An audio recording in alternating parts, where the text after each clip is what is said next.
మేమైతే చిత్తూరు కేఫ్కి అయితే వచ్చేసాం ఇప్పుడు. చిత్తూరు అపోలో మెడికల్ కాలేజ్ పక్కనే ఉంటుంది. ఇక్కడ క్రౌడ్ కూడా ఎక్కువ ఉన్నారు, కానీ సిట్టింగ్ అయితే మనకు ప్రాబ్లం లేదు. లోపల ఉంది అండ్ అవుటర్లో కూడా కూర్చోవచ్చు మనం. దీని అడ్రస్ అయితే నేను పిన్ కామెంట్లో పెడతాను. అండ్ ఇది ఆల్సో హైవే మీద ఉంది కాబట్టి హైవే మీద నుంచి వెళ్ళే వాళ్ళు కూడా ఆగి తినొచ్చు అనమాట. అండ్ లోపలైతే ఇలా ఉంది. సో అంబియన్స్ కూడా చాలా బాగుంది, క్లాస్గా ఉంది. అండ్ ఇక్కడ ప్రైజెస్ కూడా రీజనబుల్గానే ఉంటాయి. అండ్ ఆల్సో మండీ లవర్స్ కోసం చాలా టైప్ ఆఫ్ మండీస్ కూడా ఉన్నాయి. ఇది వచ్చేసరికి మెను వెజ్లో కానీ నాన్ వెజ్లో కానీ చాలా టైప్ ఆఫ్ వెరైటీస్ అయితే ఉన్నాయి. ఇది వచ్చేసరికి అరబిక్ స్టైల్లో కూర్చోవడం కోసం ఇట్లా అరేంజ్ చేశారు. మేమైతే 2 సుప్రీం బిర్యానీ ప్యాకేజ్ తీసుకున్నాము. అండ్ టేస్ట్ కూడా చాలా వర్త్ అనమాట. అండ్ ఒక మనిషికి 3 పీసెస్ అయితే వచ్చినాయి.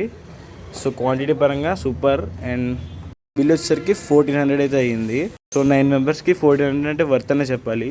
ఫైనల్లీ ఇంత వచ్చింది బిర్యానీ. అండ్ మనిషికి 3 పీసెస్ వచ్చినాయి. అండ్ ఎగ్ వచ్చేసరికి పీజీలో తస్కరించాము. అండ్ ఖైదీ సీన్ అయితే రెప్లికేట్ చేసాము. ఇట్లా వచ్చింది. అండ్ బిర్యానీ టేస్ట్ అయితే ఆసమ్ ఉంది. సో ఖచ్చితంగా విజిట్ చేయండి సార్ వెళ్తే. So that's all for this video. So like చేయండి, షేర్ చేయండి, సబ్స్క్రైబ్ చేయండి.